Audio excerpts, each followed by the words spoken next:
Welcome to Hamburgers and Horror, the home of meat, monsters, and manipulative best friends totally trying to eat your boyfriend's soul. I'm Noah Hook, and today we're looking at Jennifer's Body.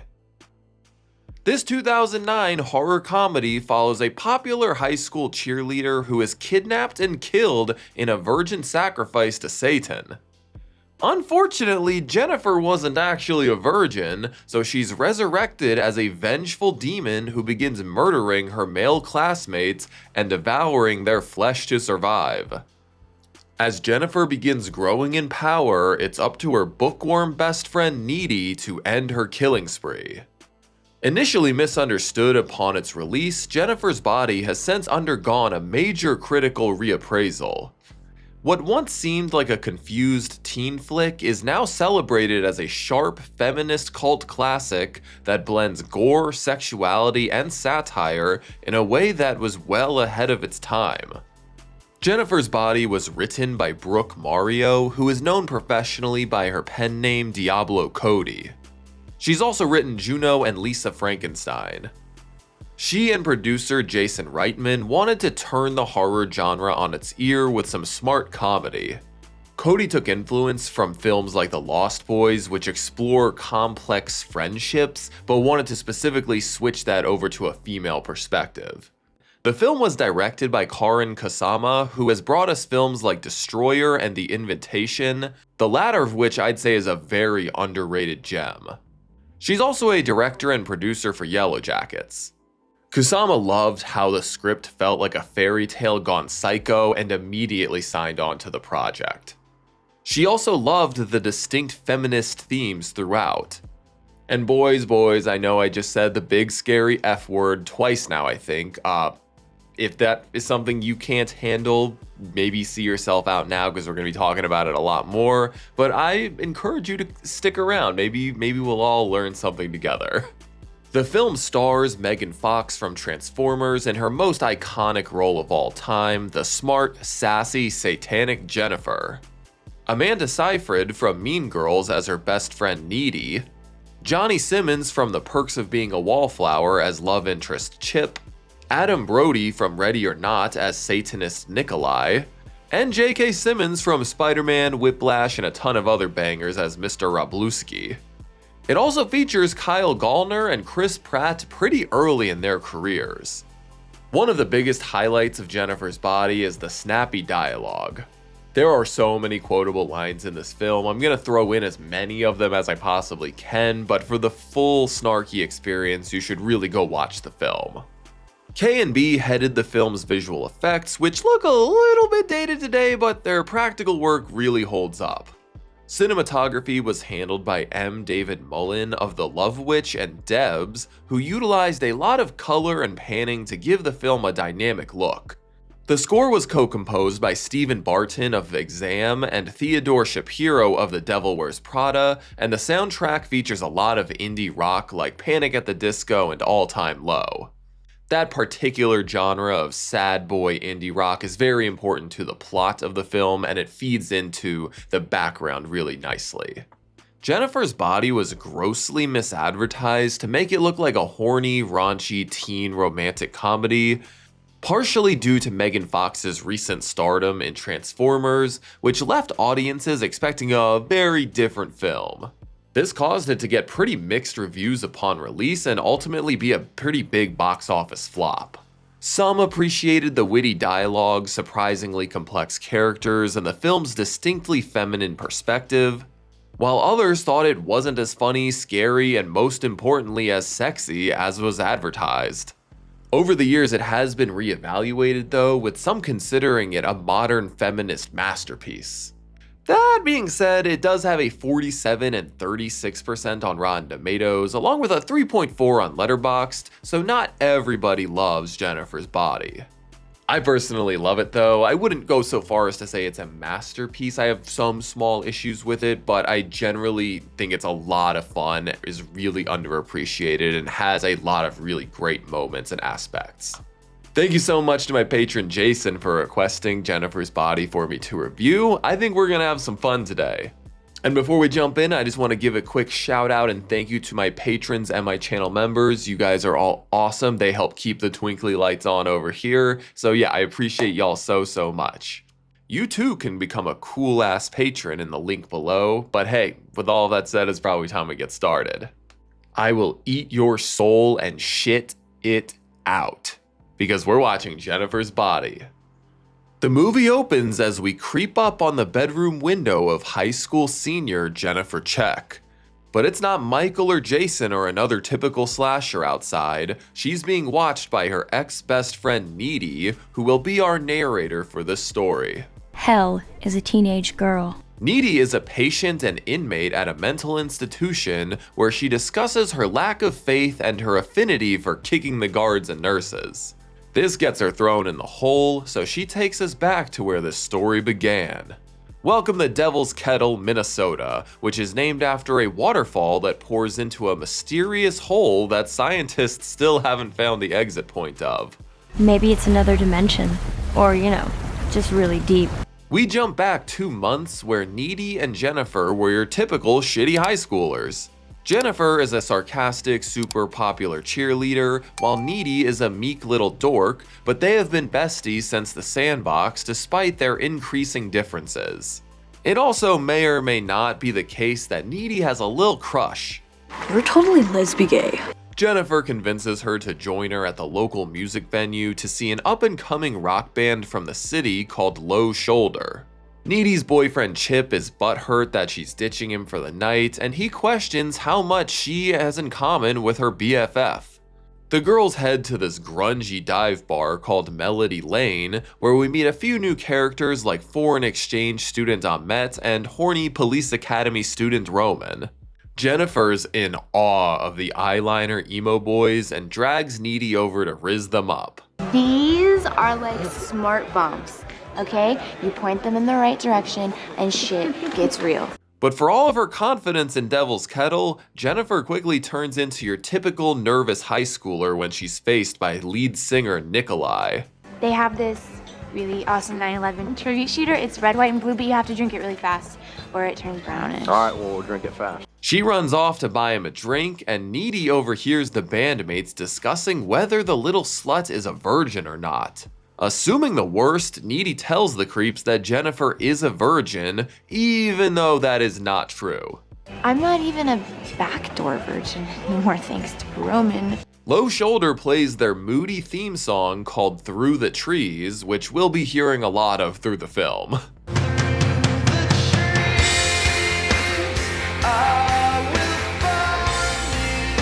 Needy jealously watches as Nikolai and Jennifer make eyes at each other throughout the show. But all of a sudden, the band's equipment catches the bar on fire, which does not seem to surprise them, and absolute chaos breaks out. Several people get trampled or burnt to death, but Needy saves Jen by escaping through the bathroom window. Nikolai takes advantage of the girl's shocked state and invites Jennifer to join them in his van after dumping some liquor down her gullet. Needy, just stop it. Shut up. Needy wisely doesn't follow, although she knows something terrible is going to happen as they drive away with her.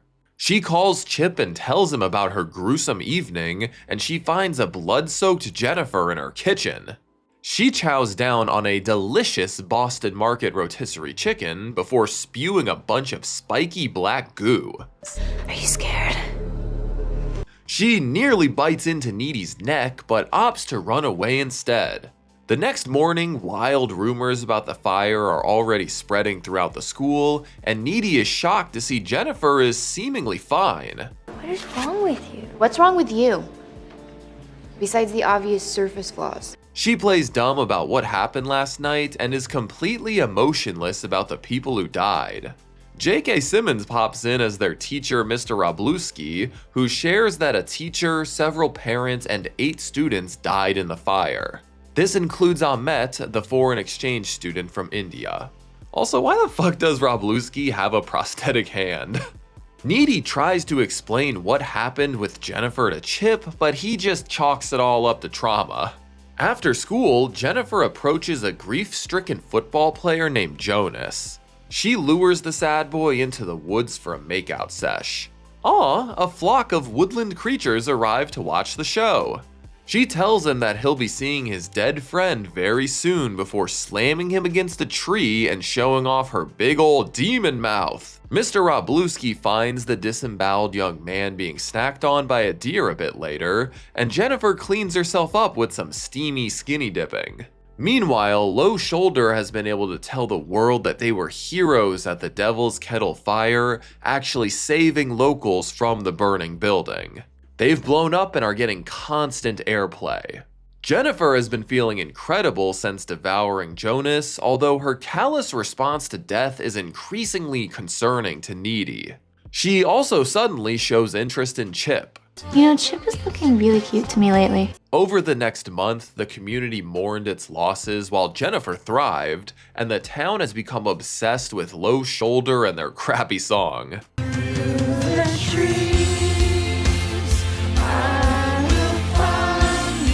But Jennifer has been looking and feeling shitty lately, so she invites emo boy Colin over for a date night. There's a midnight showing of Rocky Horror at the Bijou next weekend. I don't like boxing movies. But the address she texts him leads Colin to an abandoned neighborhood. He heads into the only house with a light on, where he finds some candles and Akon playing. You give me such a wetty. He and Jen start kissing at the same time as Needy and Chip, who are a little less experienced. Slippery swirl. Yeah, it's supposed to make it feel good for the girl. Cool. While Chip pumps away, Needy has a bloody vision of Jonas and her Biff. Lil Miss Demon Eyes attacks Colin to make him nice and afraid. I need you frightened. And she tears him apart in a lovely silhouette shot. Emo boy tartar. Needy has a little mentee bee and rushes home, but blood-soaked Jen greets her on the road. But once she gets home, a revitalized and pantsless Jennifer is waiting in her bed for a slumber party. We've reached the moment every trailer for this film promised, as Jen gives Needy a very romantic smooch. Ooh, yeah, lots of tongue. Needy is hella into it for a moment, at least until she remembers all the scary shit she just saw. At the threat of Needy calling the police, Jennifer finally agrees to explain what's been going on. The creepy band boys had a bunch of witchcraft shit in their van as they drove Jennifer out to the falls, and at the fear of rape, she lied and said she is a virgin. Unfortunately, that's exactly what Low Shoulder needed for their virgin sacrifice. With a printed out ritual they found online, Nikolai concocted the plan to sacrifice a virgin to Satan in exchange for fame and fortune. Apparently it's just too competitive in the indie scene, so butchering her is really the only option to make it big. The group gleefully sang 867-5309 Jenny by Tommy Two-Tone as Nikolai viciously stabbed her to death. Jenny, don't change your number. They toss the knife and Jennifer into the mysterious hole, although the only thing she remembers is finding her way back to Needy that night. She couldn't bring herself to hurt her best friend, but Jennifer did need to feed. Fortunately, she ran into a lost and confused Ahmet.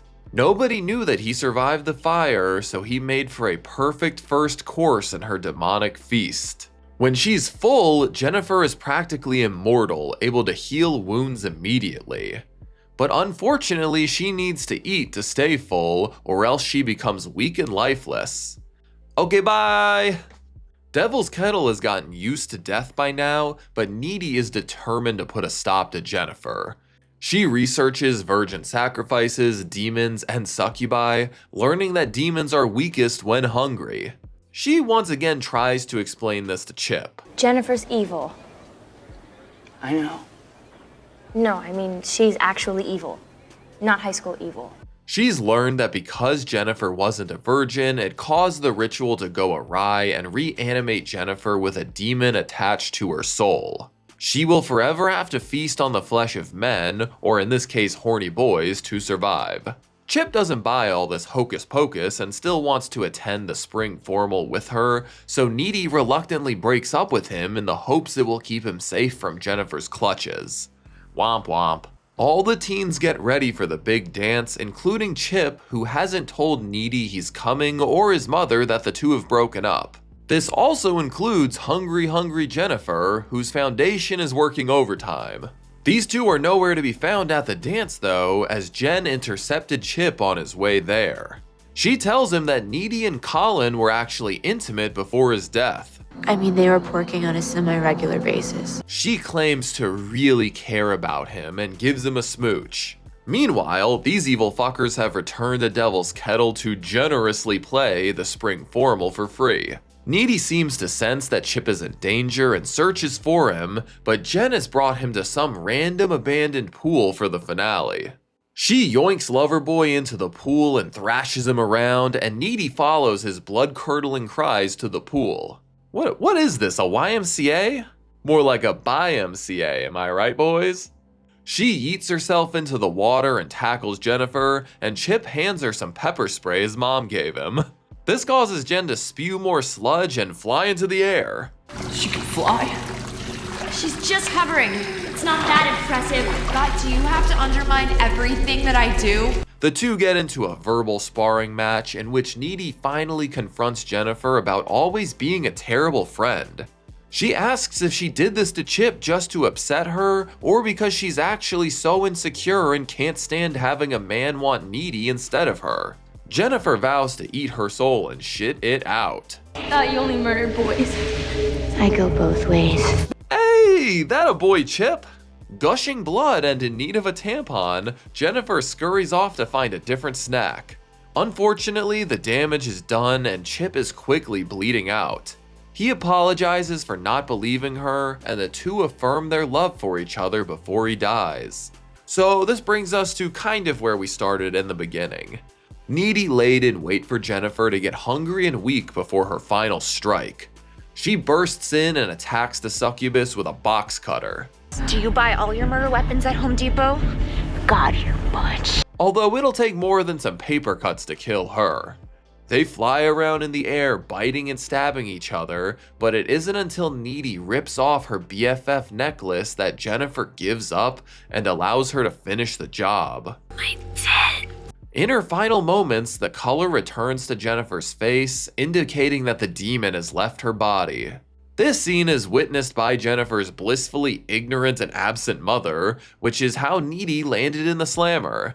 But it turns out those who survive a demon bite receive some of their powers. She levitates up to her window and kicks it out. On her way home, she comes across a stream that is actually the exit point for the hole, so she finds Nikolai's dagger.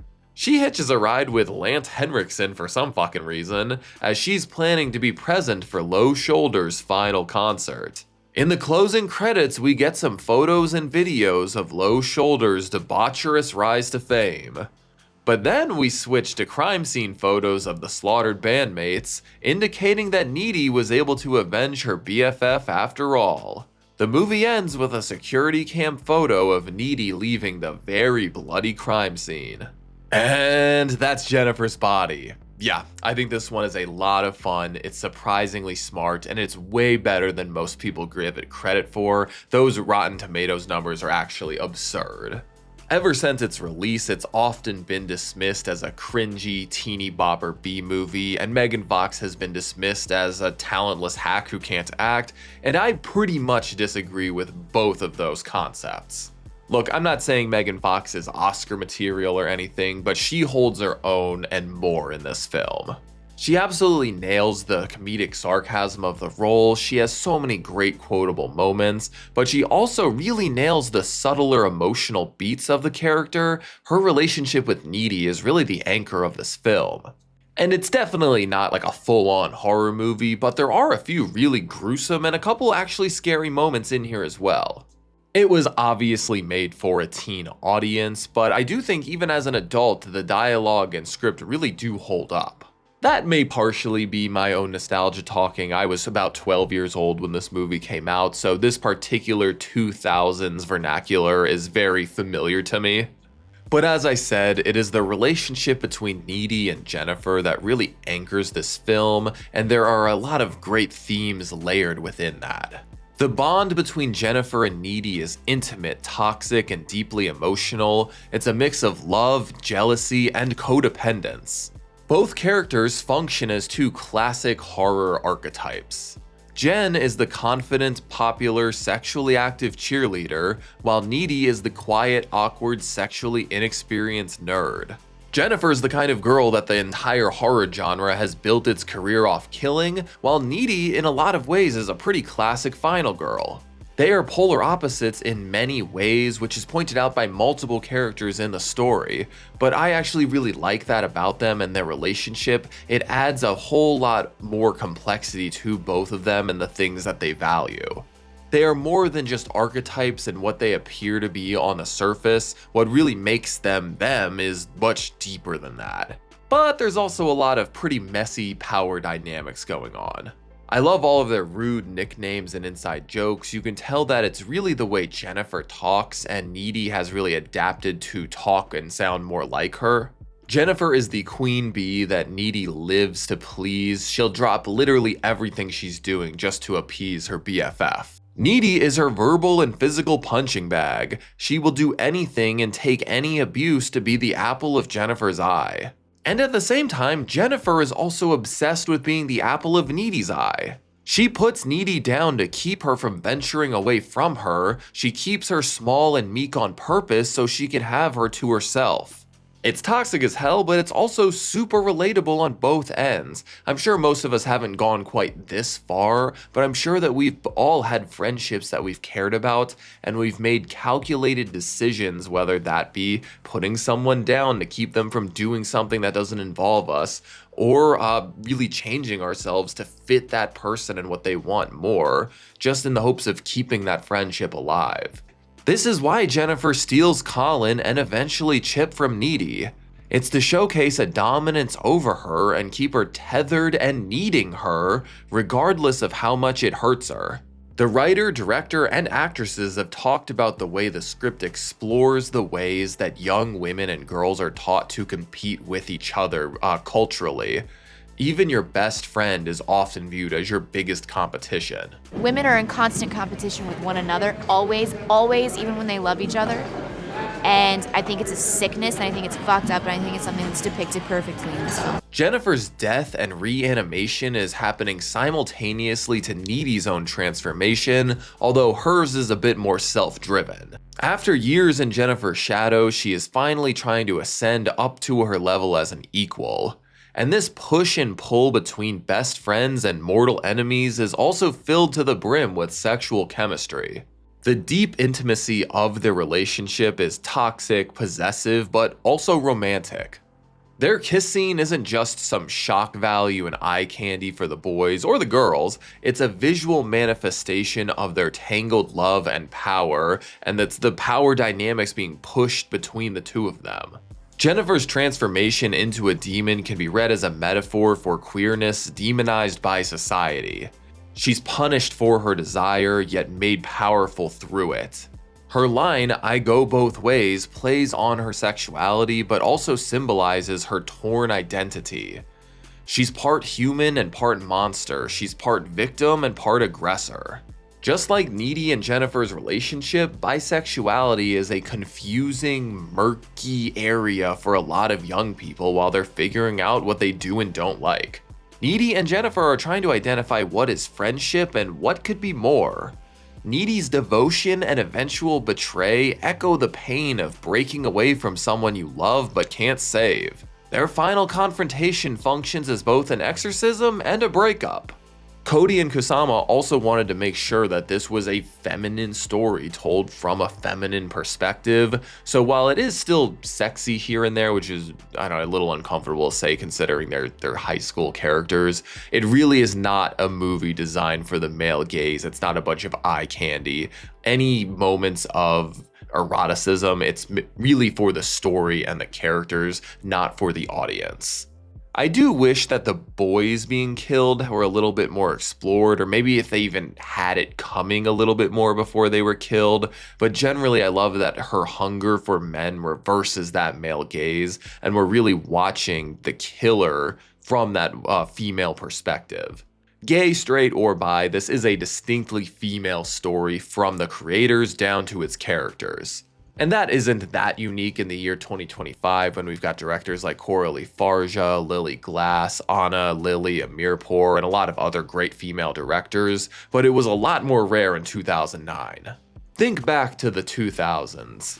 A lot of the biggest hits, at least as far as the box office goes, were sex comedies directed by men for men, had male protagonists, and women and gay people were the butt of every joke. Jennifer's Body still has a lot of jokes about gay people and women, but they're told from a place of knowledge and not so much from a place of haha, ew, that's gross. And don't get me wrong, I still love Superbad and I can enjoy things like American Pie once in a while, but my point is that I do think it's a very nice change of pace for this era. What could have easily been a cheap, schlocky, sexy horror movie is actually a lot more thoughtful. Karyn Kusama's direction balances the glossy aesthetic of the mid-2000s teen films with moments of raw horror and emotional vulnerability. Diablo Cody's script sparkles with her signature snarky dialogue, but beneath the wit lies genuine tragedy. It's a story about friendship, betrayal, and the way female relationships can be both intimate and destructive. My only real knocks against the film have to do with its pacing and its side characters. The middle part of the film slows down a lot. After Jennifer's possession and the first couple of killings, it really tones down the energy before we get to the climax.